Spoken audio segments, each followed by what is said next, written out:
প্রাণের দিক বেশি যার দাম রহমাতাল লিল আলামিন। জানো কি তোমরা তাহার নাম রহমাতাল লিল আলামিন। প্রাণের দিক বেশি যার দাম রহমাতাল লিল আলামিন। জানো কি তোমরা তাহার নাম রহমাতাল লিল আলামিন। অসহায়ের বুকে যে জন গোপনে করেন সওয়ার, জোরে বলি সুবহানাল্লাহ। অসহায়ের বুকে যে জন গোপনে করেন সওয়ার, দরুদ পরে শুভেয় শান রহমাতাল লিল আলামিন।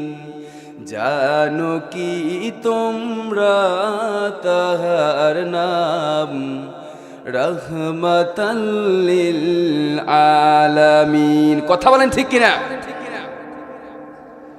গরিবেরি আহার দিতেন নিজে হয়ে রোজাদার। আল্লাহু আকবার।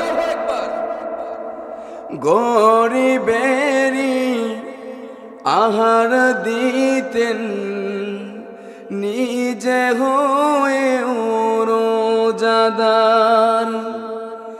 নিয়মর ভালোবাসার খাম রহমাতাল লিল আলামিন।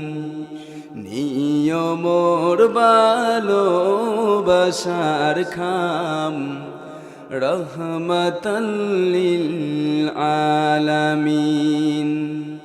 জানো কি তোমরা তাহার নাম রহমাতাল লিল আলামিন।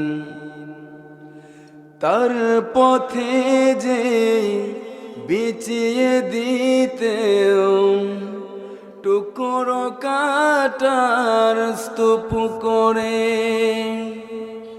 তার পথে যে বিছিয়ে দিত টুকরো কাটার স্তূপ করে, তাকেও দিলেন প্রেম মুজাসাম রহমাতাল লিল আলামিন। জানো কি তোমরা তাহার নাম রহমাতাল লিল আলামিন। নির্যাতিত নিপীড়িত মানুষের বন্ধু যে আল্লাহ রাব্বুল আমিনের সাইয়্যিদুল কাউনাইন আশরাফুল আম্বিয়াকে পৃথিবীতে যদি না পাঠাইতো, তামাম পৃথিবীর মানুষ অন্ধকারে নিমজ্জিত পানির মতল অতল গহীরে টিপ টিপ করে ডুবে ডুবে মরতো। কথা বলেন ঠিক কিনা? আল্লাহ রাব্বুল আমিন বলেন, আমার রাসূলকে পৃথিবীতে পাঠায়া দিলাম, আমি কোরআনকে পৃথিবীতে পাঠায়া দিলাম। পাঠায় দেওয়ার সঙ্গে সঙ্গে রাসূলকে বললাম, রাসূল শোনেন, আমার এই কোরআনকে যারা বসে বসে শুনবে, আল্লাযীনা ইসতামিউনাল কওলা ফায়াত্তাবিউনা হাসানা উলাইকা আল্লাযীনা হুম হাদাহুমুল্লাহ। যারা বলেন সুবহানাল্লাহ। আল্লাহ তার রাসূলকে বলেন, হে রাসূল, আমি আপনার পথে এই কোরআনকে অবতীর্ণ করলাম, এই কোরআন যারা মানবে, শুনবে, বুঝবে, উলাইকা হুম উলুল আলবাব, সমাজের ভিতরে, দেশের ভিতরে ওই মানুষগুলো হলো শ্রেষ্ঠ। যারা বলেন সুবহানাল্লাহ। কথাকার আওয়াজ দা বলেন কথাকার। এখন আমার প্রশ্ন হলো, এই জায়গায় যারা বসেছেন সমাজের ভিতরে সবচেয়ে সম্মানিত, মর্যাদাবান, শ্রেষ্ঠ, এই কথা কে বলেছেন? কথা বলেন, কে বলেছে? তে যে আবল তাবল লোক ওই স্টলে বসে আছে, রাস্তাঘাটে ঘোরাফেরা করতেছে, ওই আবুলের অবস্থা কি বলেন?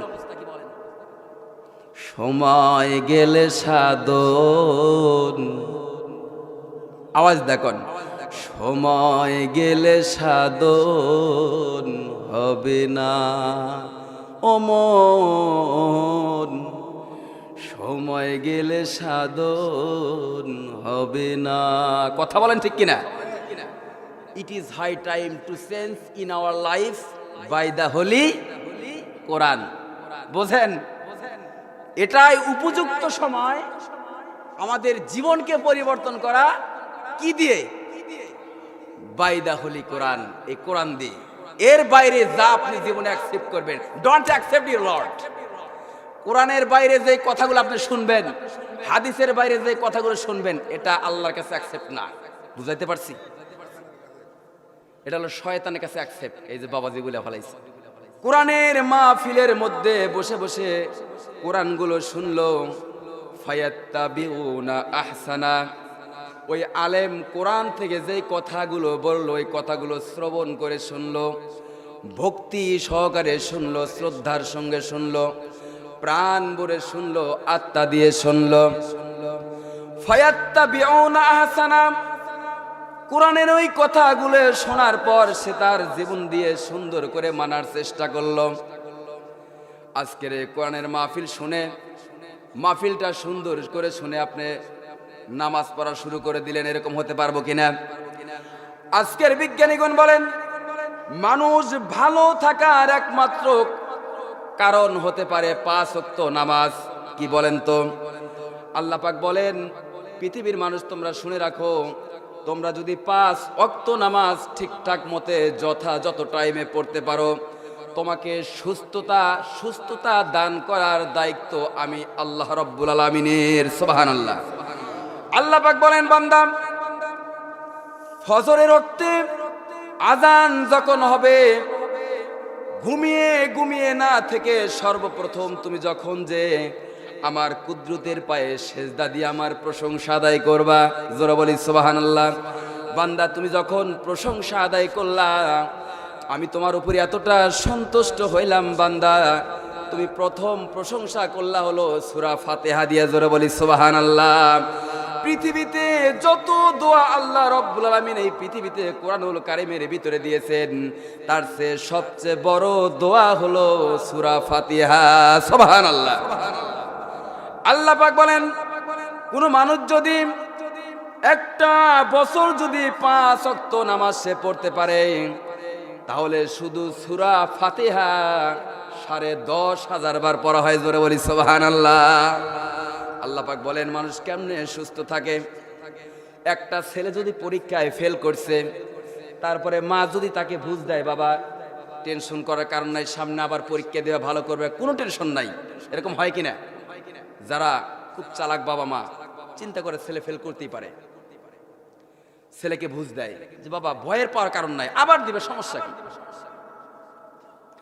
আমার ভাইরা, আল্লাহ রাব্বুল আমিন ফজর নামাজে এসে যখন সূরা ফাতিহা দিয়ে আপনি পড়া শুরু করলেন, আল্লাহর প্রশংসা আদায় করলেন। আল্লাহ, আমি ভালো আছি, আপনার প্রশংসা আদায় করলাম।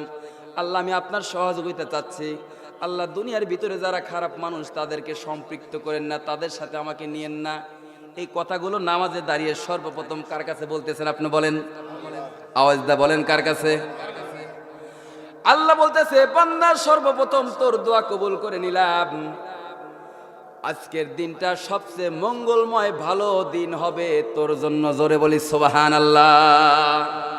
যহর নামাজে যা সূরা ফাতিহা বললেন, আল্লাহ পাক বললেন, বান্দা, যহর নামাজে যখন তুই প্রশংসা আদায় করলি, আমি অজীব করে নিলাম, তোর দায়িত্ব আমার কাঁধের উপর উঠে নিলাম, তোর দায়িত্বটা আমার মাথার উপর উঠে নিলাম।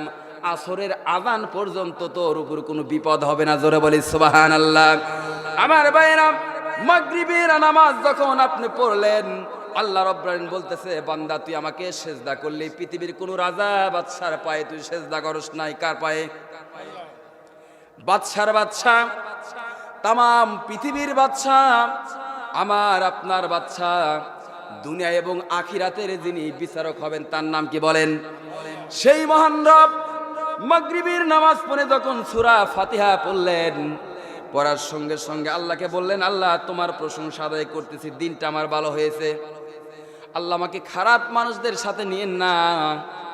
আমি যত সহযোগিতা চাই, যত ভালোবাসা চাই, সব কিছু চাই তোমার কাছে। কার কাছে?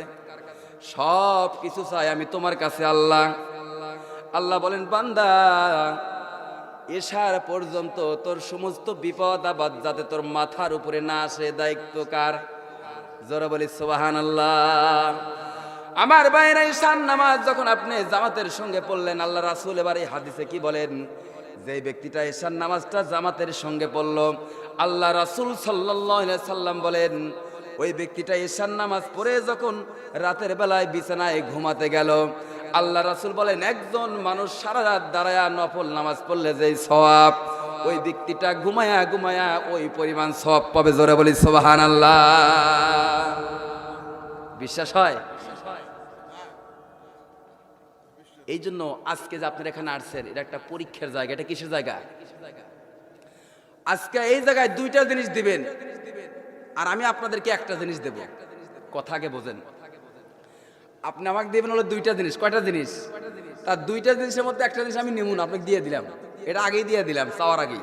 আর একটা জিনিস, এটা আমার কথা না, আমি একটা সূরা তেলাওয়াত করেছি, এই সূরার মধ্যে রয়ে গেছে। আমি আপনাদের কাছ থেকে দুইটা জিনিস নেব। কয়টা জিনিস? আর আমি আপনাদেরকে একটা জিনিস দেব। যদি দুইটা জিনিস আমি নেব, কিন্তু দুইটা জিনিস নেওয়ার মতো জিনিসটা একটা জিনিস নেওয়া যাবে। কয়টা জিনিস? জান, তাহলে একটা দিয়ে দিলাম আপনাদের। তাহলে আপনারা আমাকে একটা দিবেন, আর আমি একটা আপনাদের দেব। কথা তো এরকমই। আমরা আওয়াজ বদল করি ইনশাআল্লাহ, গ্রামের মুরব্বীদের ভাষা আমাদের। সম্মানিত সুধী, আল্লাহ পাক সূরা তওবার ভিতরে বলতেছে ইন্নাল্লাহা আশতারা, নিশ্চয় আমি কিনে নিয়েছি। কিনে নেওয়া বোঝেন? খরিদ করা। যে ভাই আমি আপনার এই ঘড়িটা কিনে নিছি, আমি এটা কিনে নিছি। তাহলে তুমি কি দিয়ে কিনে নিলে ভাই? তাই আমি এইটা যদি কিনে নেই তাহলে আমাকে অবশ্যই টাকা দিতে হবে। দিতে হবে কিনা বলেন? কিন্তু আল্লাহ বলছেন না, টাকা লাগবে না। আল্লাহ কি বলছেন? আসেন কোরআনের দিকে যাই। আমি জাস্ট অর্থ আগে বলি, অর্থটা বলে আলোচনায় চলে যাব। আল্লাহ পাক বলতেছেন নিশ্চয় মুমিনদের জীবন আমি কিনে নিয়েছি। জোরে বলি সুবহানাল্লাহ। মুমিনদের জীবন আমি ক্রয় করে নিয়েছি। আচ্ছা, কারা কারা মুমিন? হাত উঠান। যারা মুমিন না তারা হাত উঠায়েন না। লিল্লাহে তাকবীর। আল কোরআনের আলো, আল হাদিসের আলো, লিল্লাহে তাকবীর। আলহামদুলিল্লাহ, আপনাদের রেসপন্স আছে আলহামদুলিল্লাহ। তো আল্লাহ পাক বলছেন যে মুমিনদের জীবন, এই ভূমিকাটা বুঝতে হবে। ভূমিকা বুঝলে আলোচনা বুঝবেন, নাহলে বুঝবেন না। এই 2-4 মিনিট কষ্ট হবে, তারপরে সুর দিয়ে কথা কম। আল্লাহ পাক বলছেন যে নিশ্চয় আমি মুমিনদের জীবন আমি ক্রয় করে নিয়েছি। ইন্নাল্লাহা আশতারা মিনাল মুমিনিন, আমি মুমিনদের জীবনটা ক্রয় করে নিয়েছি। এই জীবন, এই যে আমরা যে জীবনে বেঁচে আছি, এই জীবনটাকে কে কিনে নিয়েছে বলেন তো? আসলে আল্লাহর তো কেনার দরকার নাই, এই জীবনই তো আল্লাহর। কথা বলেন, এই জীবনটাই তো আল্লাহর। তারপরে আল্লাহ বলতেছেন বান্দা আমি তো জীবন তো গিফট করছি। কি করছি? তোকে দয়া করে দিছি। যদিও আমি তোকে দয়া করে দিছি, আমার জিনিস তুই যদি আমার পথেই ব্যবহার করিস, তাহলে তুই মনে রাখিস, I say that save your mind. Allah বলতেছে বান্দা আমার জীবন, আমি তো এই জীবন তো আমার, তোদের যে জীবন দিছি এটা আমার। তবে এই জীবনটা যদি আমার পথে তুই ব্যয় করিস, তাহলে আমি তোকে কি দেব? আল্লাহ পাক বলতেছেন বিআন্না লাহুমুল জান্নাহ, তোর জীবনটা যদি তুই আমার পথে ব্যয় করিস, তাহলে আমি ওয়াদা দিলাম আমার জান্নাত আমি তোকে দেব। সুবহানাল্লাহ। এখন আমার মতো সলিমুল্লাহ কলিমুল্লাহ, এই যে কালা মানুষ, চুল নাই, দাড়ি নাই, ঠোঁট ভাঙ্গা, চোখ ভাঙ্গা, 80 বছর মানুষ, এই মানুষকেও আল্লাহ পাক আল জান্নাতু কাআরদিস সামাওয়াতি ওয়াল আরদ, কোরআনের ভাষা। আল্লাহ বলছেন একটা কানা মানুষ, ন্যাংরা, 5 ইঞ্চি বডি, আমি আল্লাহ পাক ওই লোকটাও যদি আমাকে ভালোবাসে, কোরআনের মাহফিলে যে আমাকে ভালোবাসে, ওরেও আমি এই পৃথিবীর চেয়ে 10 গুণ সমান একটা জান্নাত দেব। একটু সুবহানাল্লাহ জোরে বলেন।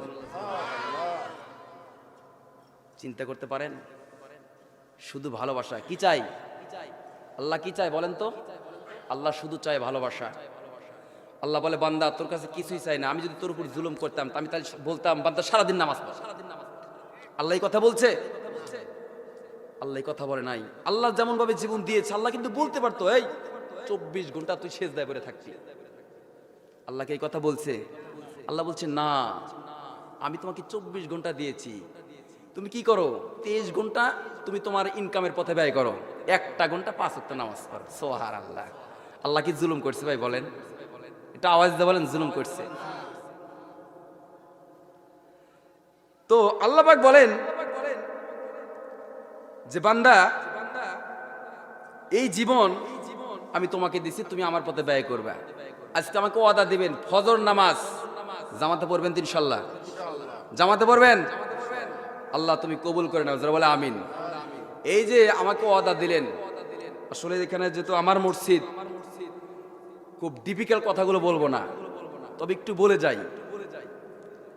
আল্লাহ পাক, যারা হাফেজ সাহেব আছে আয়াতগুলো নোট করতে পারেন, আল্লাহ পাক বলছেন অকুল্লা ইনসানিন আলজামনাহু তাইরাহু ফি উনুকি ওয়া নুখরিজু লাহু ইয়াওমাল কিয়ামাতি কিতাবান ইয়ালকাহু মানশুরা।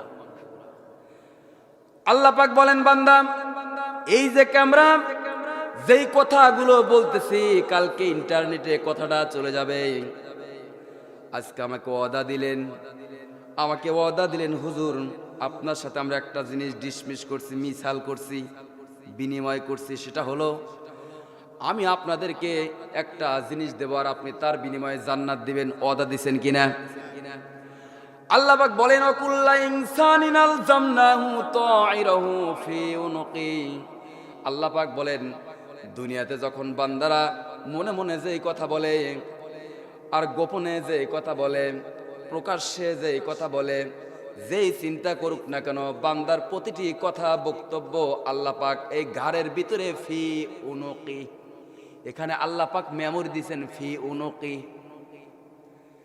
আল্লাহ পাক বলেন বান্দা, তোমার চিন্তা চেতনা, বলা না বলা, সবগুলো ভাষা আমি আল্লাহ পাক ফি উনুকি, এই ঘাড়ের ভিতরে যে আমি মেমোরিটা দিয়েছি, তোমার বলা বক্তব্য, ভাষা, ওয়াদা, তুমি যে কথাগুলো বলতেছো তা এই জায়গায় রেকর্ড হচ্ছে এবং ভিডিও হচ্ছে। এখন বলতে পারেন হুজুর কেন এটা ভিডিও হলো? এই যে হাত উঠাইছেন ওইটা আল্লাহ দেখছে, ভিডিও করছে। আল্লাহ পাক তার পরের আয়াতে বলতেছেন ওয়ানুখরিজু লাহু ইয়াউমাল কিয়ামাতি কিতাবাই ইয়ালকাহু মানশুরা। আল্লাহু আকবার। আল্লাহ পাক বলেন খরাজা ইয়াখরুজু মানে বের করে দেওয়া। আল্লাহ পাক বলবেন ইয়াউমাল কিয়ামা, বান্দাকে বলবো বান্দা তোর ওই মেমোরিটা এবার দেখে। আল্লাহ পাক সুন্দর এলইডিতে চালাবে। এলইডি চেনেন? এই বড় প্রজেক্ট চেনেন? প্রজেক্টরে আমরা ফুটবল খেলা থেকে 26-এর ফিফা দেখবো না? অনেকেই দেখবে, বিশাল পর্দায় দেখবে। আমার ভাইরা, এখান থেকে শিক্ষা আছে যুবক ভাইরা, আমার নাটোরের ভাইরা, আল্লাহ পাক ফি উনুকি এই মেমোরিটা বের করে বড় একটা প্রজেক্টরে চালাইবেন। এর পরের আয়াত আল্লাহ পাক কি বলতেছেন? ইকরা কিতাবাকা কাফা বিনাফসিকাল ইয়াউমা আলাইকা হাসিবা। আল্লাহ পাক এই মেমোরিটা যখন এত বড় পর্দায় চালাইবে, চিন্তা করেন ভাই, সব দেখা যাবে না? এখন চিন্তা করেন, আল্লাহ বলবেন ইকরা কিতাবাক, বান্দা তোর আমলনামাটা তুই এই ভিডিও পর দেখ, তোর এই পাপ কাজগুলো তোর কিনে দেখ, একটু তাকায় দেখ। কে বলবেন বলেন? বাঁচার উপায় আছে ভাই বলেন? তাহলে কোন দুঃখে ভাই আপনি মাহফিল বাদ দিয়ে রাস্তায় করেন? আমাকে এই প্রশ্নের অ্যান্সার দেন। কে আপনারা ধোকা দিছে এই মাহফিল থেকে? যার আসমানের নিচে আপনি আছেন, যার জমিনের উপরে আছেন, যে আল্লাহ পাক কারণকে ডাবায় রাখছে, মাটির ভিতরে গ্রাস করে দিছে, আমাকে আপনাকে পারে না? বেটা তোকে আমাকে আল্লাহ বেশি ভালোবাসে, কারণ তুই আখিরি নবীর উম্মত। তোর চিন্তা করা উচিত। এই সম্মান, এই ট্র্যাডিশনাল যদি আপনি ধরে না রাখেন, এই জাতি লাঞ্ছিত হবে। কথা বলেন ঠিক কিনা? সুতরাং আমার ভাইরা, আমার মহল্লা, আমার কথা কন্টিনিউ শোনেন। আমি আপনাদের সামনে যে বিষয়টা নিয়ে আলোচনা করতে যাচ্ছি সেটা হলো একটা জিনিস, আমি আপনাকে একটা জিনিস দেব আর আপনি আমাদের একটা জিনিস দিবেন, এই তো কথা। জীবন আমাদের, তো আমরা যে কষ্ট করতেছি মাহফিলের মধ্যে বসে, অনেক পোলাপান আছে, যুবক পোলাপান আছে, ফেসবুকে আছে না নাই? ওর ওই ফেসবুক গুলা ওই গাড়ির ভিতরে রেকর্ড হইতেছে, কথা কি বুঝাইতে পারছি? আল্লাহ কাল কঠিন কিয়ামতের দিন বলবে, এই তোর বাড়ির কাছে মাহফিল হচ্ছিল, তুই মাহফিল শোনস নাই, তুই স্টলের ভিতরে বসেছিলি, এই দেখ ভিডিও দেখ, তুই বাড়িতে সময় নষ্ট করেছিস, রাস্তাঘাটে সময় নষ্ট করেছিস। আল্লাহ বলবেন ফাকুজ ইলা সিরাতিন জাহিম, ওই ফেরেশতা ধর, ওর ঘাড়ে শিকল পরা, ইলা সিরাতিন জাহিম, জাহান্নামের ভিতরে দে। নাউজুবিল্লাহ। যুবক, কার পিছনে তুমি ঘুরতেছো? আজকে এই জায়গায় একটা মানুষ মারা গেছে, নাম কি? আমাকে আগে জানাইলে আমি আসতাম, যেহেতু আমি আজকে এখানে আসবো, আমাকে আসতে হবে ইনশাল্লাহ। যাই হোক, আমি এখানে আসার পরে বিষয়টা শুনতে পারছি। হ্যাঁ, বিকেল মারা গেছে। দেখেন, সবচেয়ে কষ্ট লাগে কি, এই মসজিদের সকলেই অনেক আমার বাবার বয়স, তারপরেও উল্টো যদি ধরেন সবাই আমার সন্তান। বিষয়টা এরকম, একটা ইমাম, একটা লিডার, একটা চেয়ারম্যান, একটা জায়গার লিডার, একটা সমাজ প্রধান, একটা সমাজের লিডার, অভিভাবক, প্রত্যেকটা সমাজের মানুষের উপরে তার ভালোবাসা, কনসেপ্ট, সফট কর্নার সমান থাকতে হবে। কথা বলেন ঠিক কিনা? এই ভালোবাসা থাকতে হবে ভাই। আমার মসজিদে একটা মুসল্লি মারা গেলে আমার খারাপ লাগবে না ভাই? আমার কষ্ট লাগবে, আমার কষ্ট লাগবে, এটা স্বাভাবিক ভাই। আল্লাহ পাক তাকে যেন জান্নাত নসিব করে, সুন্দর একটা দিনে মরছে, যে তার জন্য দোয়া করবো ইনশাল্লাহ। আমরা শেষে দোয়া করব, আল্লাহ যেন তাকে মাফ করে দেয়। সম্মানিত সুধী, আল্লাহ রাব্বুল আলামিন মরণ কাউকে বলে আসবে না, মরণ কাউকে বলে আসবে। এই যে বর্তমান বিখ্যাত একজন লেখক তারেক জামিল, পাকিস্তানের, ওনার একটা বই আছে, চোখে দেখা কবরে আযাব। এই গল্প শোনেন, কেউ উঠেন না, খুব সুন্দর একটি কথা। আমাদের মধ্যে রিক্সা চালায় কতজন বলেন তো? একটা হাত উঠান তো। অটো চালায়, গাড়ি চালায়, এরকম লোক আছে না? যাক আলহামদুলিল্লাহ ভাই, গাড়ি চালান, এটা অপমানের কোনো কাজ না। আল্লাহ বলছে, আল্লাহ রাসূল বলছেন, আল কাসিবু হাবিবুল্লাহ, যারা ঘাম ঝরায় টাকা ইনকাম করে তারা আল্লাহর বন্ধু। কথা বুঝাইতে পারছি? যারা কষ্টে অর্জিত টাকা 2 নাম্বার করে কোনো কামায় না, পরার টাকা কামায় খায় না, জনগণের টাকা আত্মসাৎ করে না, ওরা কখনো আল্লাহর বন্ধু না। আল্লাহ রাসূল কখনো আল্লাহর সাথে তাদের বন্ধুত্বের কোনো সম্পর্ক বলে নাই। আল্লাহ রাসূল বলছেন তারাই আল্লাহর বন্ধু, যারা শরীরের ঘামগুলো ঝরায়, সৎ পথে উপার্জন করে। আল্লাহ রাসূল বলেছেন তারা হলো আল্লাহর বন্ধু। সুবহানাল্লাহ। আমার ভাইরা, মরণ কাউকে বলে আসেন। আজকের এই হযরত আলী নাকি মারা গেছে, একটা ঘটনা বলে আমি আলোচনার মধ্যে চলে যাব। এই অটো চালক, কথাগুলো শোনো। তুমি যেই জায়গার মধ্যে থাকো রে ভাই, যেই জায়গায় গাড়ি চালাও, যদি আজান, মসজিদের আজান যদি তোমার কানে চলে যায় রে ভাই, আল্লাহর কসম করে বলি, জরুরি যদি বেশি না থাকে, ওই জায়গায় নামাজটা তুমি পড়ে যেও। কথা বলেন ঠিক কিনা? আমার ভাইরা, তারেক জামিল একটি বই লিখেছেন, বইয়ের মধ্যে একটি ঘটনার ভিতরে আসছে, একজন অটো চালককে একজন বুজুর্গ ব্যক্তি বলতেছে, আল্লাহর বান্দা অটো চালক, আমার একটু উঠাও। বলে কোথায় যাবেন? বলে সামনের বাজারে। কোথায়? সামনের বাজারে যাব। অটোওয়ালা বলছে ঠিক আছে হুজুর, আপনি উঠে পড়েন, কোনো সমস্যা নাই। এবার সুন্দর করে সেই আল্লাহ বুজুর্গ ব্যক্তিকে অটোতে উঠাইছে। অটোওয়ালা টানতেছে টানতেছে টানতেছে, রাস্তার মধ্যে আজান হয়ে গেল। যাত্রী বুজুর্গ ব্যক্তি অটো চালককে বলল, আল্লাহর বান্দা, আজান হয়েছে, তুমি কি নামাজ পড়বা না? বল ঠিক আছে, একটু বাজারে যাই, একটু পরে পড়ি, একটু পরে পড়ব। আমার বাইরে এরকম যাইতে যাইতে আর একটা মসজিদ পার হয়ে গেল, আর একটা বাজার পার হয়ে গেল,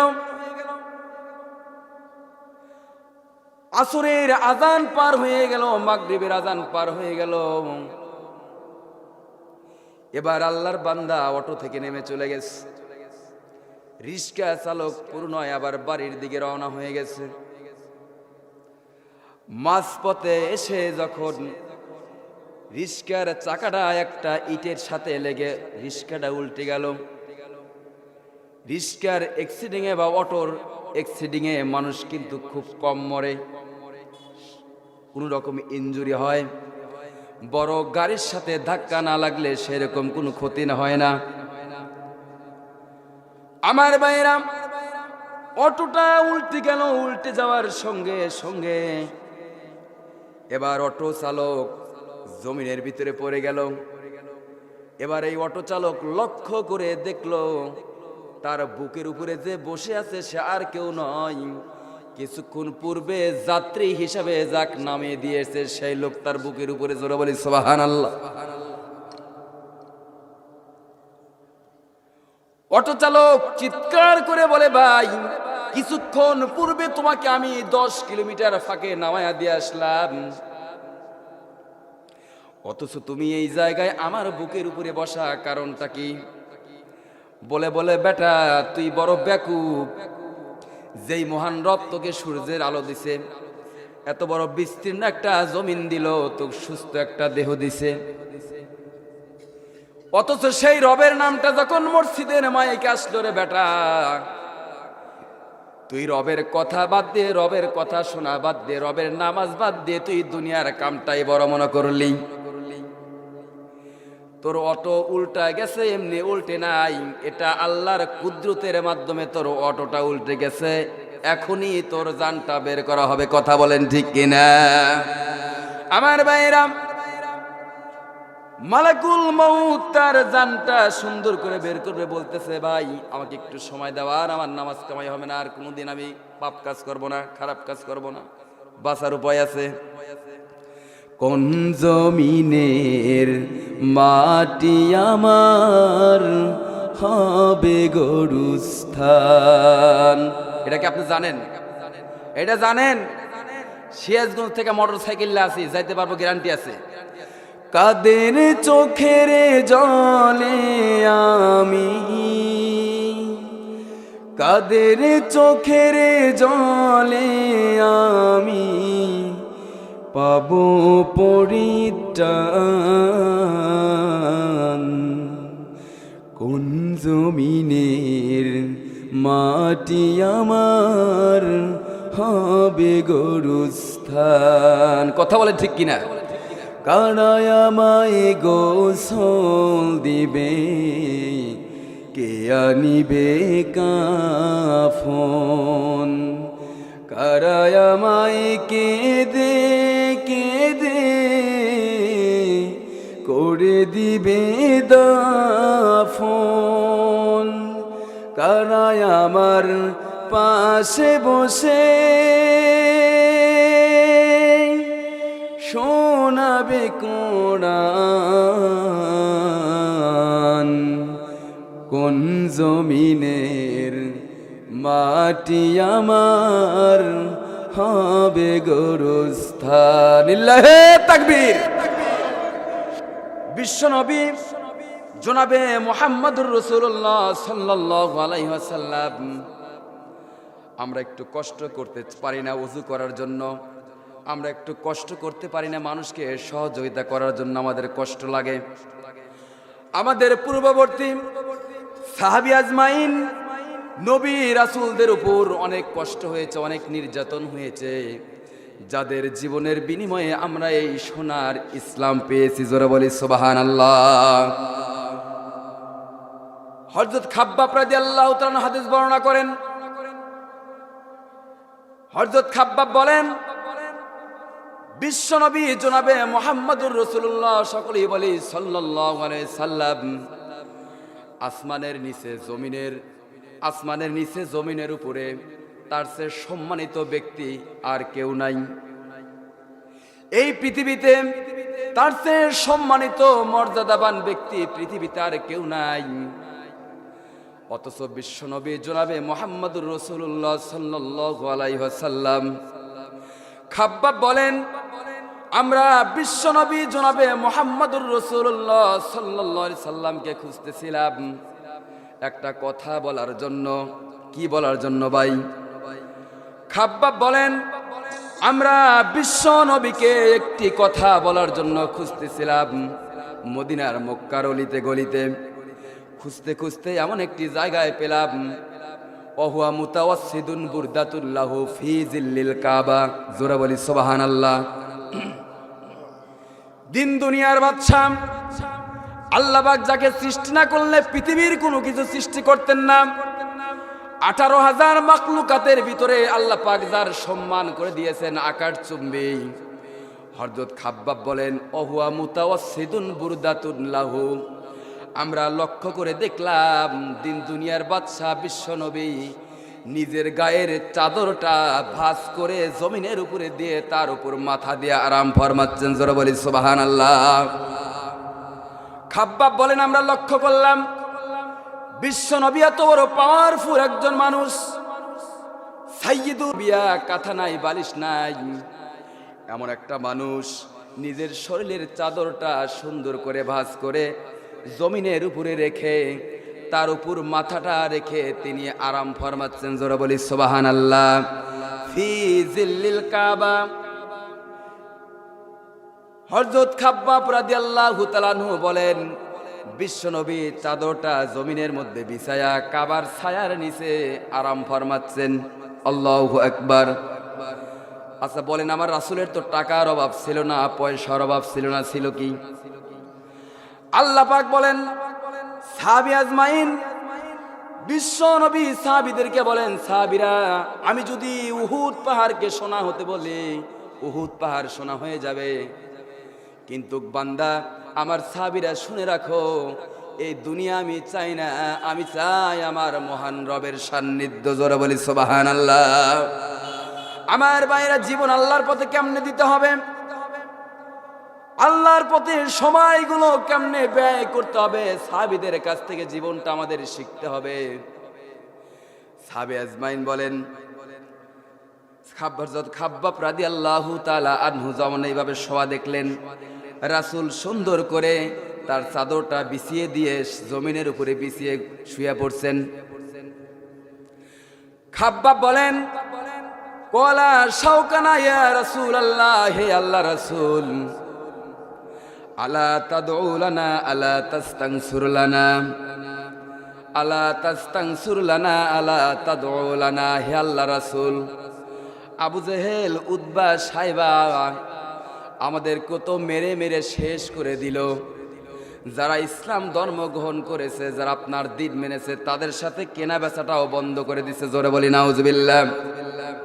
হে রাসূল, যারা আল্লাহর দিন মানতেছে তাদেরকে তারা হত্যা করে ফেলে দিতেছে, নিষ্ঠুর আচরণ করতেছে, তাদের সাথে খারাপ আচরণ করতেছে, তাদেরকে সমাজ থেকে বের করে দিচ্ছে। আলা তাদউ লানা আলা তাস্তানসুর লানা। হে আল্লাহ রাসূল, আল্লাহর কাছে আমাদের জন্য একটু দোয়া করেন, আল্লাহর কাছে আমাদের জন্য একটু প্রার্থনা করেন, আল্লাহ যেন এই কষ্ট এবং বিপদ থেকে, এই নির্যাতন থেকে যেন আমাদেরকে হেফাজত করে। জোরে বলি সুবহানাল্লাহ। কি বলতেছে বলেন তো? হে রাসূল, আমাদের তো ওরা মেরে মেরে শেষ করে দিল,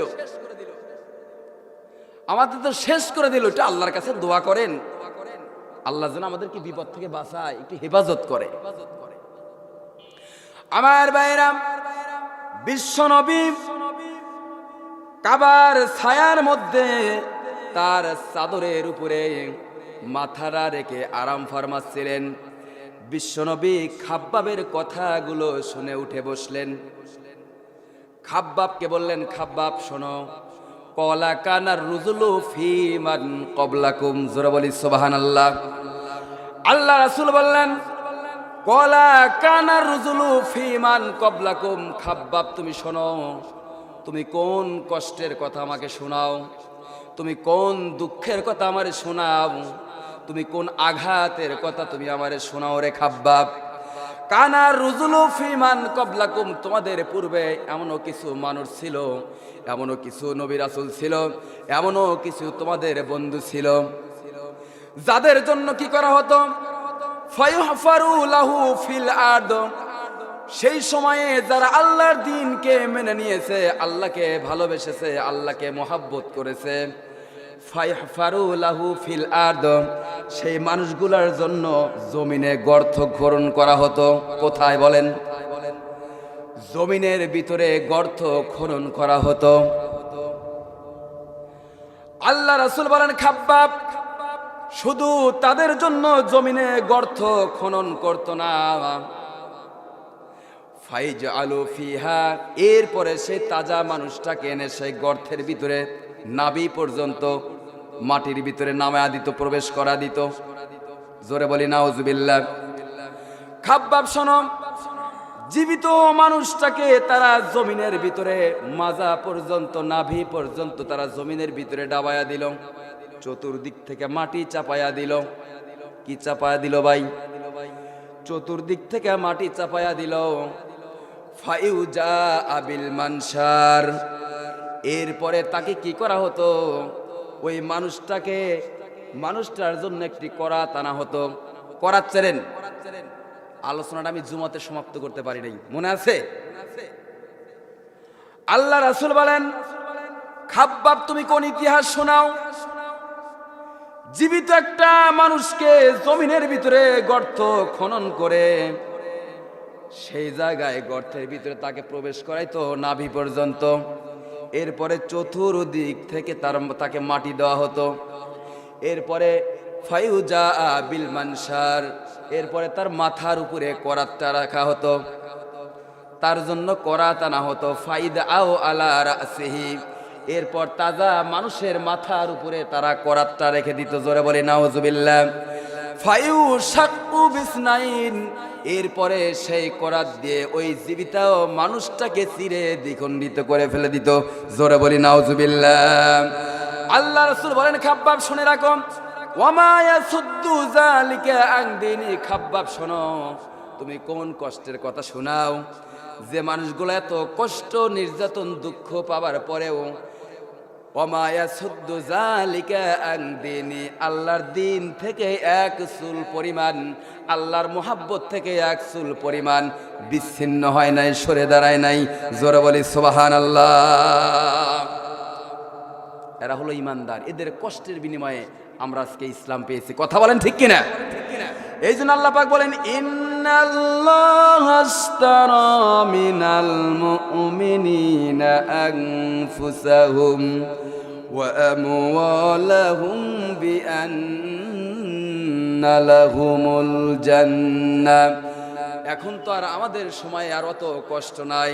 এখন আমাদের সময় যে কষ্টটা, সেটা হলো আমাদের শরীরে যতটুকু সামর্থ্য আছে, অ্যাবিলিটি আছে, আল্লাহর হুকুম আহকামগুলো যথাযথভাবে মানা। কথা বলেন ঠিক কিনা?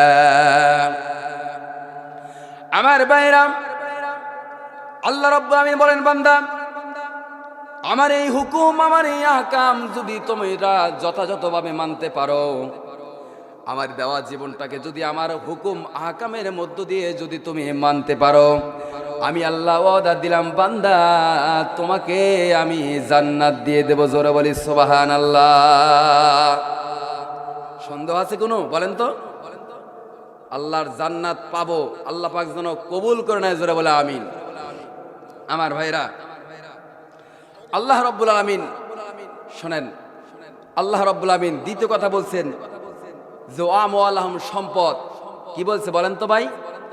সম্পদ। আল্লাহ রাব্বুল আলামিন, একটু জিকির করি, লা ইলাহা লা ইলাহা, আওয়াজ দিতে হবে, লা ইলাহা। যদি কথা দাও বন্ধু, দিনের পথে দৃঢ় থাকবে। যদি কথা দাও দিন কায়েমের, অগ্রণী ভূমিকা রাখবে। তবে তোমাকেই গান শোনাবো, যে গানে হৃদয়টা জাঁকবে। কথা বলেন ঠিক কিনা? যারে আপন ভাবরে মন,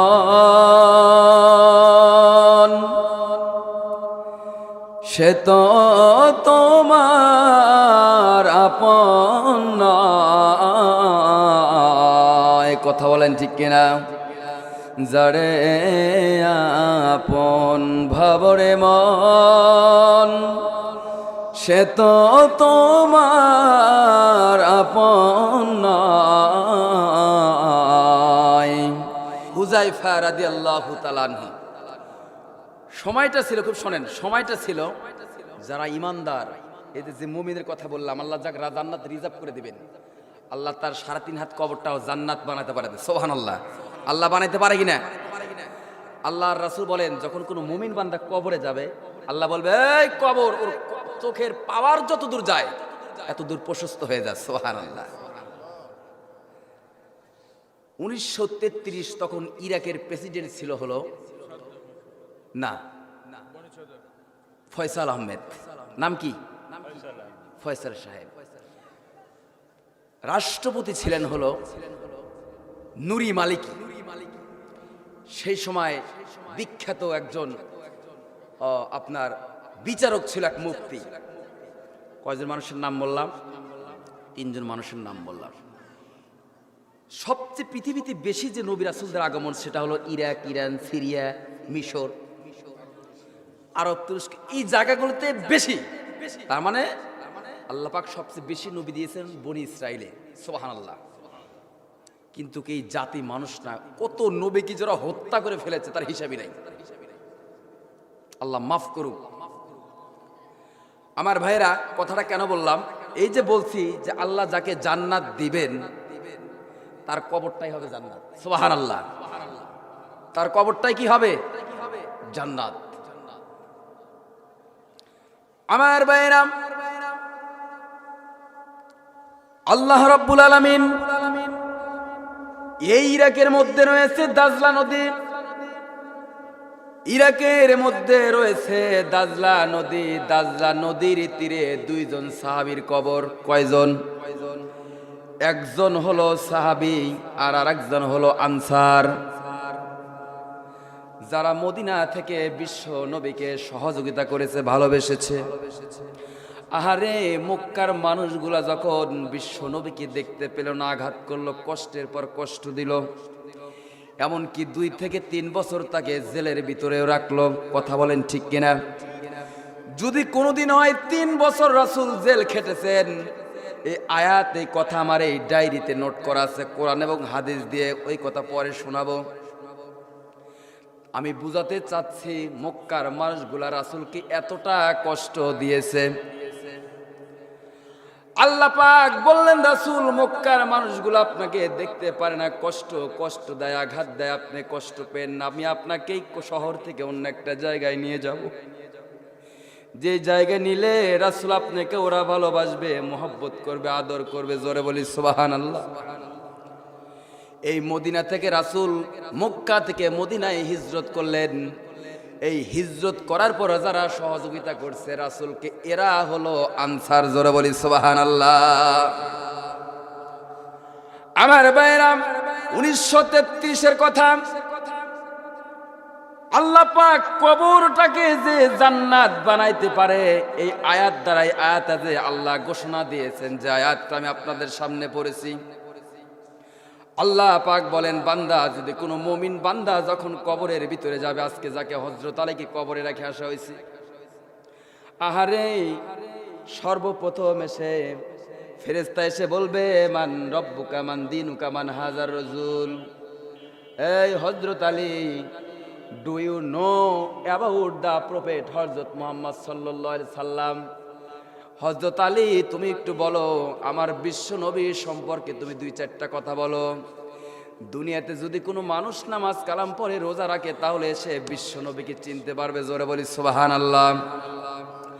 মুসলমান ভাইরা আমার, দুনিয়াতে নামাজ পড়ে নাই, কোরআনের মাহফিল হয়েছে, রাস্তার ভিতর দিয়ে ঘোরাফেরা করছে, মা বাপকে ভালোবাসে নাই, মা বাপকে খেদমত করে নাই, মুরব্বীদেরকে সম্মান করে নাই, মানুষের সাথে খারাপ আচরণ করছে।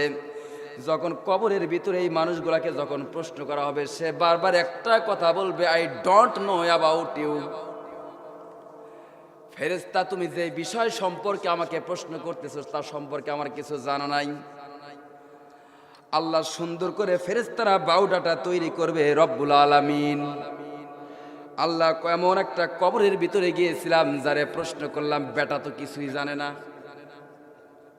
এই বেটা তো পুরো আবুল, এক কি প্রশ্ন করি, কি থুয়া কি উত্তর দেয়, কিছুই বোঝা যায় না।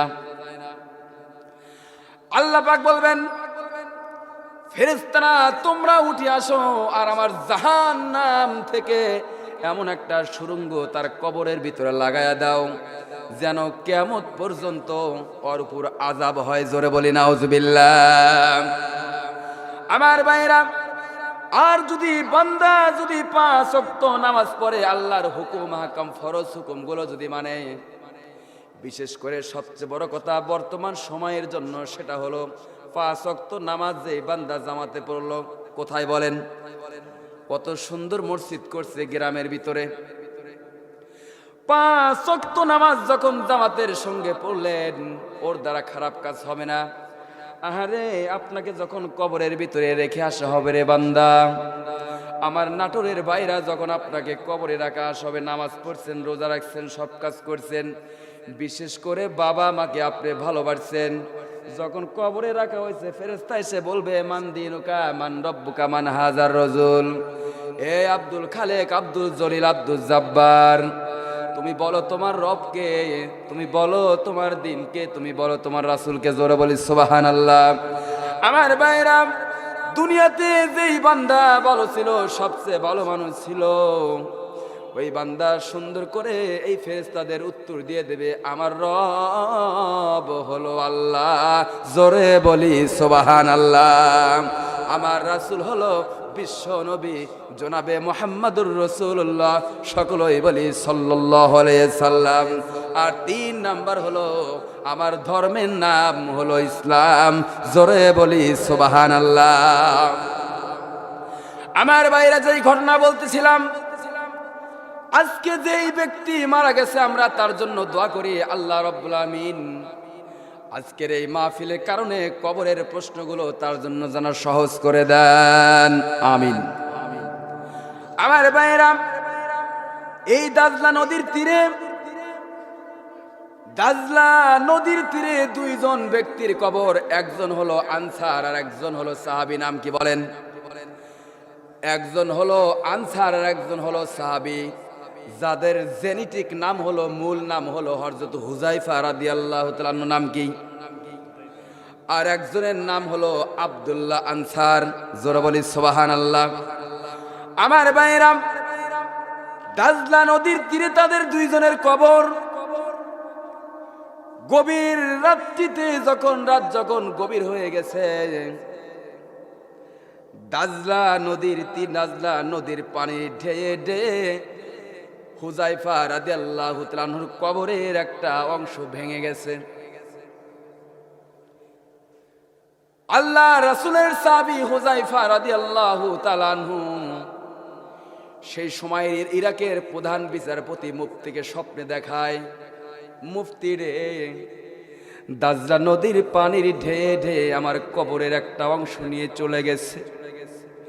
মুফতি রে, আমার বড় কষ্ট হয়, আমার বড় দুঃখ হয়, আমার কবরের ভিতরে পানিটা প্রবেশ করে কাদাযুক্ত হয়েছে। মুফতি আমার কাছে জমা ছিল বিশ্ব নবী জনাবে মুহাম্মদুর রাসূলুল্লাহ সাল্লাল্লাহু আলাইহি সাল্লাম। মক্কা এবং মদিনার ভিতরে যেই মানুষগুলা মুনাফিক ছিল, তাদের লিস্ট ছিল, আল্লাহ রাসূল আমাকে দিয়েছিলেন। জোরে বলি সুবহানাল্লাহ। প্রধান বিচারপতি মুফতি, আমি সেই রাসূলের সাহাবী হুযায়ফা। দাজলা নদীর পানির ঢেয়ে ঢেয়ে আমার কবরের একটা অংশ পানি নিয়ে চলে গেছে, আমার বয়স থাকতে কষ্ট। এই জায়গায় আমি একা নাম, আমার পাশে শুয়ে আছেন আমার বিশ্ব নবীর একজন আনসার, আব্দুল্লাহ ইবনে আনসার রাদিয়াল্লাহু তাআলা আনহু। তার কবরের ভিতরে দাজলা নদীর পানির ঢেয়ে ঢেয়ে তার কবরের ভিতরে পানি প্রবেশ করেছে। পানি প্রবেশ করে তার কবরটা স্যাঁতস্যাঁতা হয়ে গেছে। তারও বড় কষ্ট হয় রে বিচারপতি, যত দূর পারো, যত তাড়াতাড়ি পারো আমাদের কবরটা অন্য একটা জায়গায় নাও। জোরে বলি সুবহানাল্লাহ। স্বপ্নে দেখায় কি বলেন তো? আল্লাহ পাক স্বপ্নে দেখাইতেছেন যে 2 জন সাহাবী এই ঘটনা বর্ণনা করতেছেন। তার একজনের নাম হলো হুযায়ফা রাদিয়াল্লাহু তাআলা আনহু, আর আরেকজনের নাম হলো আব্দুল্লাহ ইবনে আনসার, যার বাড়ি মদিনায়। একজনের বাড়ি হলো মক্কাতে, আরেকজনের বাড়ি হলো মদিনায়। মনে থাকবে কিনা? মুসলমান ভাইরা আমার, হুযায়ফা রাদিয়াল্লাহু তাআলা আনহু বলেন, মুফতিকে যখন আমি স্বপ্নে দেখাইলাম, মুফতি সকালবেলা ফজরের নামাজ আদায় করে সেজদায় পড়ে আল্লাহর কাছে কান্দে, রব্বুল আলামিন, এই দুই চোখে কখনো তো কোনো সাহাবীকে আমি দেখতে পারি নাই, এই জীবনে তো কোনোদিন নবীকে চোখে আমি দেখতে পারি নাই। মালিক রে, এত কষ্টে আছে আমার নবীর সাহাবী দাজদা নদীর তীরে কষ্টে আছে, সেজদায় পড়ে পড়ে, মালিক আমাকে তুমি ক্ষমা করে দাও, আমার বড় ভুল হয়েছে, আল্লাহ যত দ্রুত সম্ভব তোমার সাহাবীদের কবর আমরা অন্য একটা জায়গায় নেব, জোরে বলি সুবহানাল্লাহ। আমার ভাইরা, গ্রান্ট মুফতি প্রধান বিচারপতি ফজর নামাজ আদায় করে, ফজর নামাজটা আদায় করে তিনি চলে গেলেন কার কাছে? নুরি মালিকের কাছে চলে গেলেন, রাষ্ট্রপতির কাছে চলে গেলেন। যা বলতেছে, রাষ্ট্রপতি তাড়াতাড়ি চলে আসেন। বলে কোথায় যাইতে হবে? বলে যেখানেই যাই কোনো কথা হবে না, আপনি আমার সাথে চলে আসেন। আমার সাথে?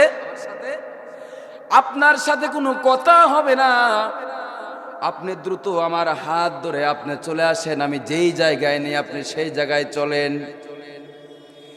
এবার নুরি মালিকের সাথে করে নিয়ে বাদশাহ ফয়সালের কাছে চলে গেল। বাদশাহ ফয়সাল বলতেছে, বাদশাহ ফয়সালকে ডাকা হলো, সে অন্দর মহলের ভিতরে আছে, তাকে ডাকা হলো। গ্রান্ট মুফতি প্রধান বিচারপতি বললেন, ইরাকের বাদশাহ ফয়সাল সাহেব, আমি একটা জিনিস স্বপ্নে দেখলাম, দাজদা নদীর তীরে দুইজন সাহাবীর কবর। তাদের বড় কষ্ট হয়, তাদের বড় দুঃখ হয়, তাদের বড় আফসোস হয়।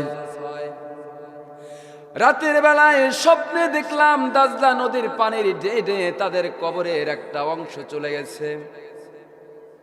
ওই জায়গায় শুয়ে আছে রাসূলের একজন সাহাবী আর একজন আনসার শুয়ে আছে। যত দ্রুত সম্ভব তাদের দুইটা কবরকে অন্য একটা জায়গায় স্থানান্তর করা। বাদশা ফয়সাল তাদের সামনে কোনো কথা বলতে না পেরে তাদের সামনেই জমিনের উপরে সেজদায় পড়ে গেলেন। আর মুফতিকে প্রধান বিচারপতিকে বললেন, বিচারপতি আমাকে ক্ষমা করে দাও, আল্লাহ যেন আমারে ক্ষমা করে দেয়। কারণ হলো, তুমি যে স্বপ্নটা তুমি একদিন আজকে দেখেছো, গত রাতে তুমি যে স্বপ্নটা দেখেছো, বিচারপতি এই স্বপ্নটা শুধু তুমি একদিন দেখেছো, কিন্তু আমি একদিন নয়, একটানা 3 দিন একই স্বপ্ন দেখেছি। জোরে বলি সুবহানাল্লাহ। রাষ্ট্রীয় কাজের ব্যস্ততার কারণে আমি সেই কথাগুলো সকালবেলা ভুলে যাই। সকালবেলা যখন হয়ে যায় সেই কথাগুলো আমার মন থেকে হারিয়ে যায়। রাষ্ট্রের সমস্ত কাজগুলো মাথার উপরে এসে যখন আমার চাপ শুরু করে দেয়, সব কথাগুলো বলে যাই। মুফতি আর দেরি নয়, কাল কঠিন কিয়ামতের দিন আল্লাহর এই বান্দাগুলো, নবীর এই সাহাবীগুলো যদি আমাদের বিরুদ্ধে মামলা করে, আল্লাহ তোমার অমুক বাদশার দেশের মধ্যে ছিলাম, দাজদা নদীর পানির দ্বারা কবরগুলো ভেঙে গেছে, বড় কষ্ট পাইছে, কিন্তু এই বাদশাগুলো তার কোনোদিন তার খোঁজ খবর নেয় নাই। আমার ভাইয়েরা, সারা দেশে প্রচার হয়ে গেল, বিচারপতি সবার কান ও কান হইতে সবার কানে চলে গেল, দাজদা নদীর তীরে 2 জন সাহাবীর কবর পাওয়া গেছে। মানুষ যারা হজ করতে গেছে তারাও চিন্তা করলো, নবীকে তো দেখি নাই, রাসূলকে তো দেখি নাই, তাহলে 2 জন সাহাবীর কবর যেহেতু পাওয়া গেছে, দেখি যাই তাদের মুখটা দেখা যায় কিনা। জোরে বলি সুবহানাল্লাহ। আমার ভাইরা, প্রথম তাদের উদ্বেগ হলো, সর্বপ্রথম প্রধান বিচারপতি বললেন, যেহেতু দাজদা নদী কবরের এই অংশটা ভেঙে নিয়ে চলে গেছে, তাহলে আমরা কি করি, এই অংশটা সুন্দর করে সমুদ্র থেকে আমরা সুন্দর করে ভীম করে আমরা বেঁধে ফেলে দেই। হজের মৌসুম চলে যাক, তারপরে আমরা জিনিসটা সুন্দর করে সারব। আমার ভাইরা, কাজগুলো দ্রুত করার চেষ্টা করলো প্রধান বিচারপতির উদ্যোগে বাদশাহ ফয়সালের সময় কাজগুলো সুন্দর করে করলেন। করার সঙ্গে সঙ্গে ওই কবর দুইটো অন্য একটি জায়গা স্থানান্তর করে দিলেন। এবং সেই সময়ে ফ্রান্সের একজন বিজ্ঞানী ছিলেন, ফ্রান্সের বিজ্ঞানী গুণে সেই হুজাইফা রাদিয়াল্লাহু তাআলা আনহু আর আব্দুল্লাহ ইবনে আনসার রাদিয়াল্লাহু তাআলা আনহু তাদের এই শরীরটা দেখে এবং দেখে চিন্তা করে 13 বছর পূর্বে যেই লাশগুলো কবরস্থ হয়েছিল, এত হাজার বছর পূর্বে যেই লাশগুলো কবরস্থ হয়েছিল, আল্লাহ রব্বুল আলামিন তার রাসূলের ভালোবাসার প্রিয় বন্ধুগুলোর লাশ অবিকল রেখে দিয়েছে। সূরা বলি সুবহানাল্লাহ। এই লাশে কোনো প্রচনক্রিয়া ধরে নাই। সুবহানাল্লাহি বিহামদিহি। আমার নাটোরের ভাইরাম, আল্লাহ পাক বলেন দুনিয়ার ভিতরে যেই মানুষগুলা আমাকে মহব্বত করবে, ভালোবাসবে, আমার মসজিদকে ভালোবাসবে, রাসূলকে ভালোবাসবে, আমি ওয়াদা দিলাম, আমি তাদেরকে কথা দিলাম, কবর তো শুরু করে হাসর মিজান সব জায়গাগুলোতে আমি আল্লাহ রব্বুল আলামিন তাদেরকে জান্নাতে পৌঁছে দেব। জোরে বলি সুবহানাল্লাহ। আল্লাহর সাথে দয়ালু কেউ আছে? চিন্তা করতেছেন যে এই সবাই যা কি হবে, সবাই দান করে কি হবে, আর 2 দিন পরে আমরা দান করব, আর 2 দিন পরে আমরা মাহফিলের মধ্যে চলে যাব। কেবল আমাদের যৌবন বয়স, দাড়ি পাকি নাই, আজকে আওয়াজ শুনলে শুনবো হলো দাড়িয়ালারা। কারা শুনবো? কয় দাড়িয়ালারা আওয়াজ শুনবে, আজকে জোয়ান মানুষের যাওয়ার কোনো দরকার নাই, আজকে দাড়িয়ালার লোক আওয়াজ শুনবে। এই যে হযরত আলী গেছে, এ যেমন করে গেছে আমার আপনার সেম ভাবে যাইতে হবে, কোনো গ্যারান্টি নাই। আছে কি? আজকের যুবক ভাইরা চিন্তা করতেছেন, বা আমি চিন্তা করতেছি, বা যা আমাদের যাদের শরীরের চামড়া, মাইন্ডে নিয়েন না, যাদের শরীরের চামড়া এখনো ভাঁজ ধরে নাই, চিন্তা করতেছেন তাবলিগ জামাত আর কয়েকদিন পরে যাব, ফজর নামাজ আর কয়েকদিন পরের দিন থেকে পড়া শুরু করব। দূর মিয়া, মিয়াই বিয়ে দেই নাই, এখনই নামাজ পড়ে হবো কি? এরকম লোক আছে না নাই? আমার ভাইরা, এই মানুষগুলো যখন মুরব্বী হবে, যখন বৃদ্ধ হয়ে যাবে, তখন সে আল্লাহর কাছে বারবার কাঁদবে, বা মরণের সময় বারবার কাঁদবে, তখন তার দোয়া কোনো কাজে আসবে না। আসবে কি? আমি আর একটা দৃষ্টান্ত দিয়ে আপনাদের মাঝে বিদায় নিতে চলেছি, তারপর 2-4টা কালেকশন করবো ইনশাল্লাহ। শোনেন, আজকের এই দিনের পরে এমনও দিন আছে আর দান করার সময় নাও পেতে পারেন। এরকম সময় আছে কিনা নাই বলেন তো? এরকম জীবন সময় আসতে পারে যে আজকে দান করার সময় পান নাই বা দান করেন নাই, এরপর আর সময় পাবেন না। ফেরাউনকে চেনেন? আমি মসজিদে হয়তো ঘটনাটা বলছি। ফেরাউনকে চেনেন? আচ্ছা, ফেরাউন কালেমা পড়ছিল?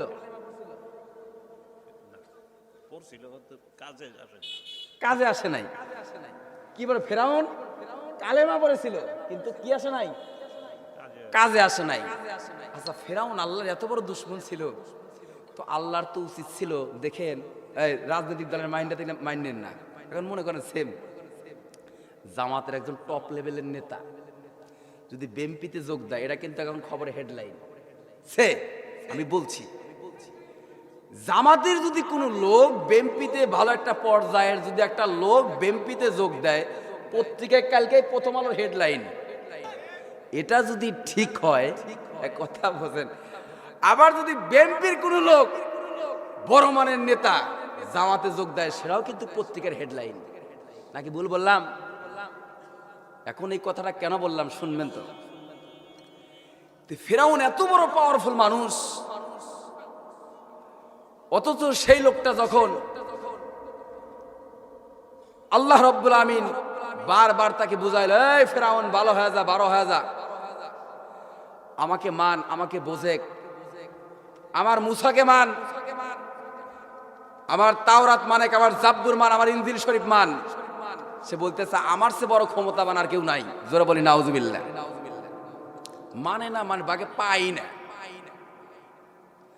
কোন একটা ক্রমে এই বেচারা একদিন কি করছে, আল্লাহ পাক কোরআনের ভিতরে কথাগুলো সুন্দর করে বলছেন, ওয়াজনা বিবানি ইসরাঈলাল বাহরা ফাআতবাআহুম ফিরআউন ওয়া জুনুদুহু বাগিয়ান ওয়া আদওয়া حتى إذا أدركه الغرق قال آمنت أنه لا إله إلا الذي آمنت به بنو إسرائيل الله أكبر বুঝি কেমন জানি কয় যে মানুষ আমাদের ওই গ্রামের বলে যে মানুষ গ্রামের ভাষা যে চোদনে বলে বেটা গাছে ওঠে, আমাদের গ্রামের আঞ্চলিক ভাষা, বুঝতে পারছেন?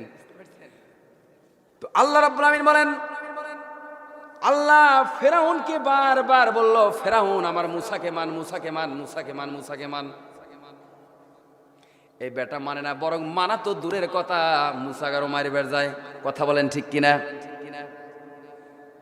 আমাদের এখন এই সমাজে অনেক যুবক ভাইরা আছে, নামাজ তো পড়েই না, আর একজন যুবককে নিয়ে স্টলের ভিতরে বসে, আছে না নাই? এই আছে না নাই? আবার অনেক কিছু মুরব্বী মার্কা লোক আছে, দাড়িও পেকে গেছে, চুলও পেকে গেছে, বেটা নিজে তো নামাজ পড়ে না, আবার আর এক মুরব্বিক নিয়ে অন্য জায়গায় পান খায়, আছে না নাই? এই আছে না নাই? আল্লাহ রাব্বুল আমিন বলেন, ফালা সাদ্দাকা ওয়ালা সাল্লা ওয়ালাকিন কাযযাবা ওয়া তাওয়াল্লা। সূরা কিয়ামত।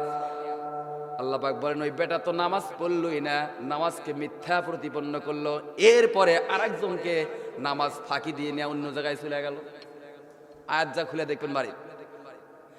আমার ভাইরা, এই মানুষটা যখন মারা যাবে, যখন আজরাইল আসবে, অসুস্থ আসবে, এই বেটা তখন কি করবে? তসবিহ পড়া শুরু করে দিবে।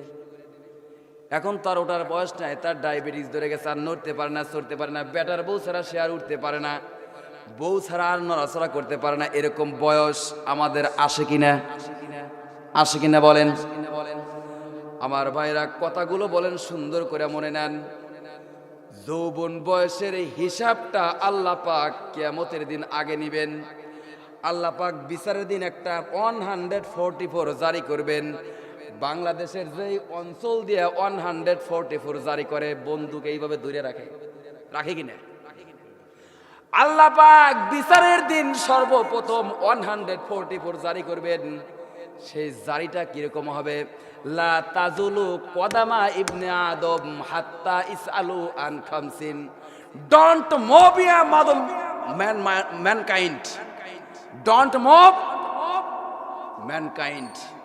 এই আদম সন্তান, আজকে এক পা নড়বি না, হাত্তা ইসআলু আন খামসিন, যতক্ষণ না আজকে আমার 5টা প্রশ্নের অ্যান্সার না দিবি, এখান থেকে এক পা নড়তে পারবি না। কথাকার বানায় বললাম।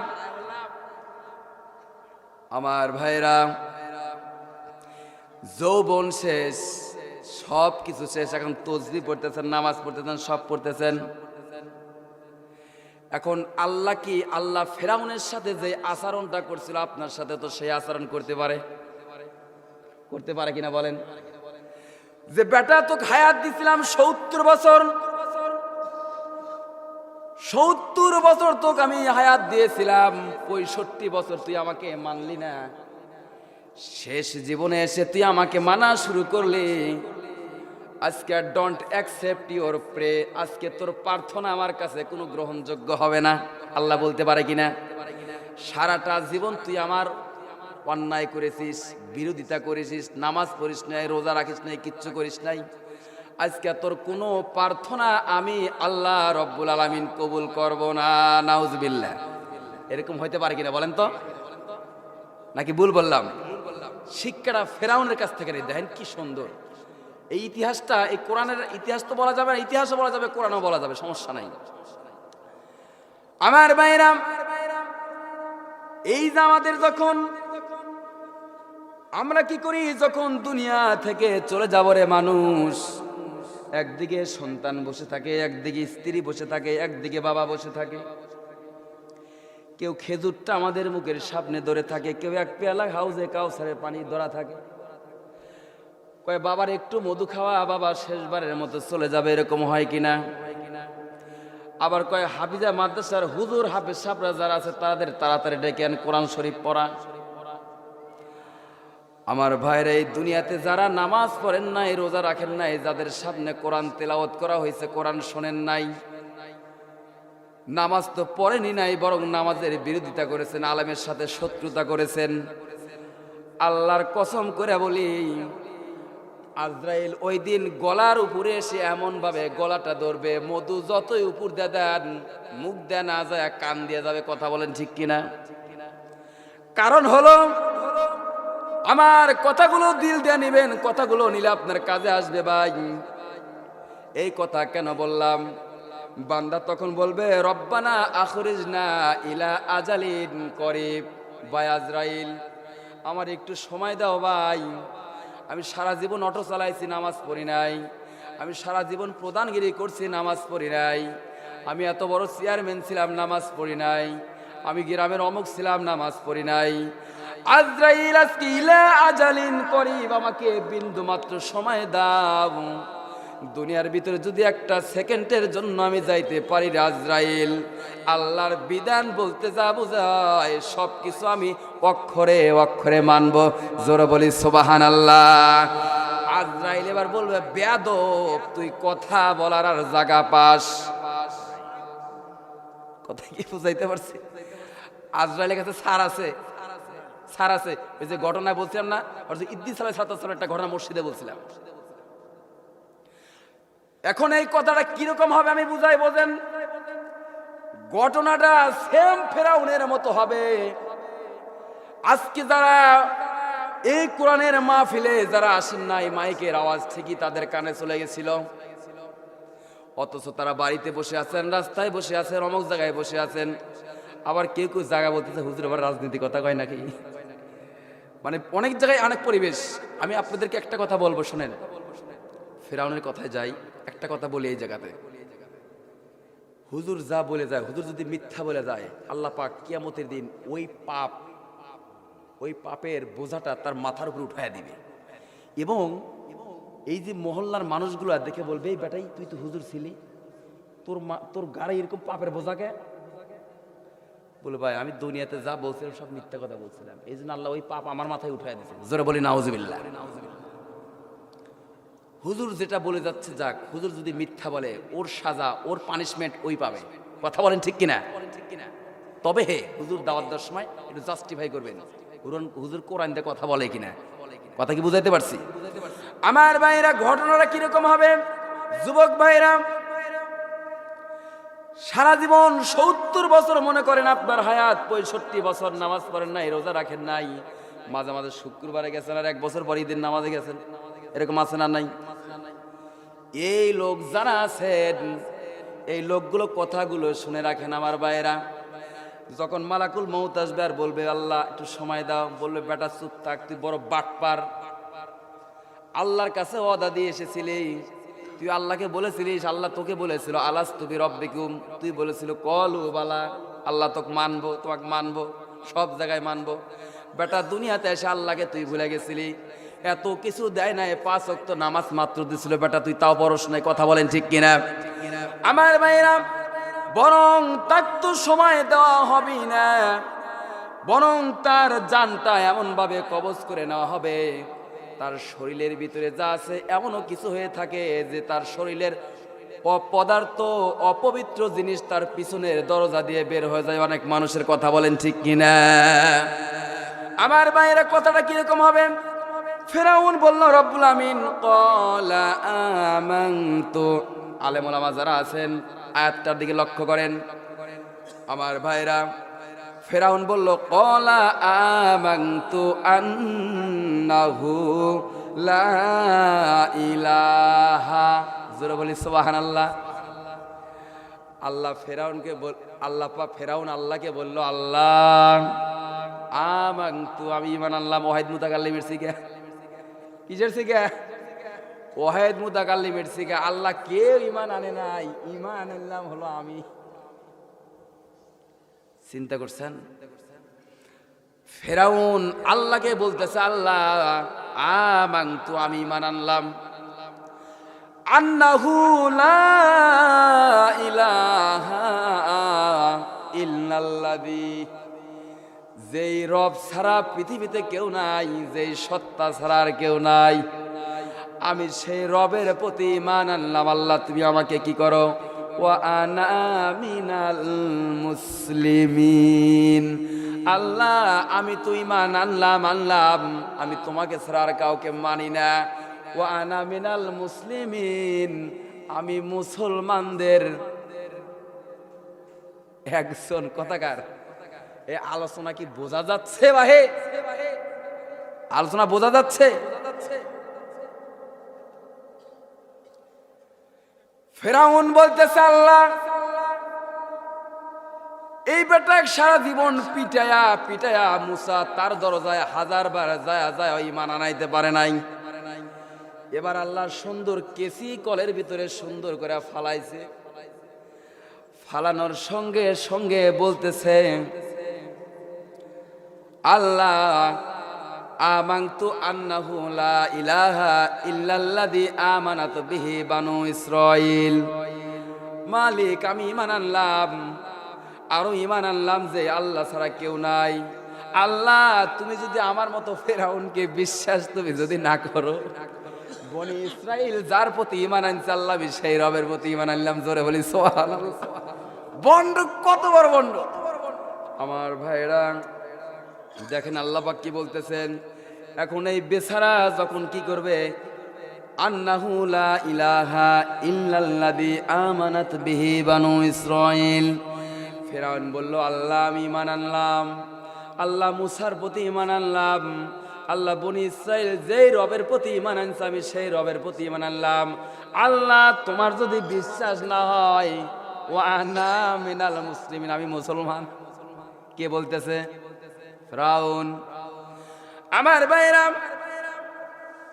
জিবরাইল আলাইহিস সালাতু ওয়াস সালাম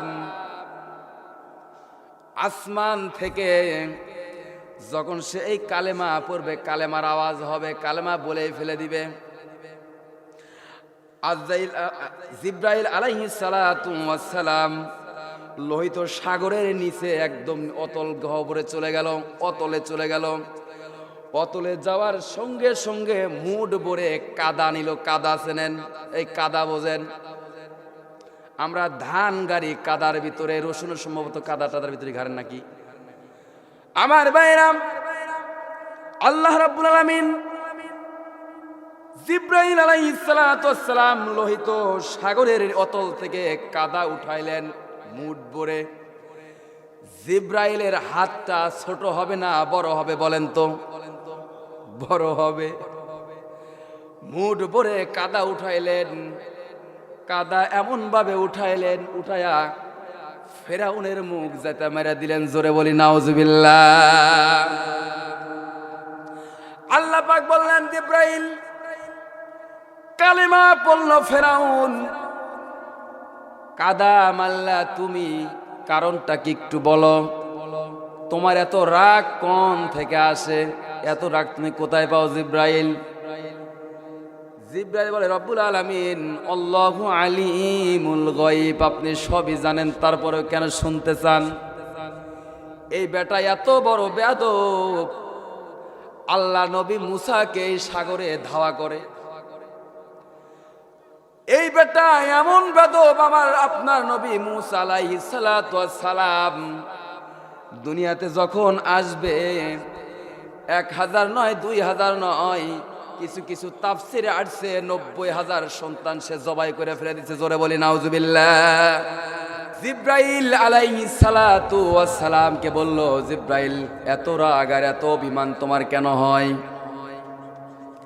জিবরাইল আলাইহিস সালাতু ওয়াস সালাম বলতেছে আল্লাহ, কারণ হলো এই বেটা মুসাকে এত কষ্ট দিয়েছে, এত আঘাত করেছে, হাজার হাজার নবীদেরকে এই বেটা হত্যা করে ফেলে দিয়েছে।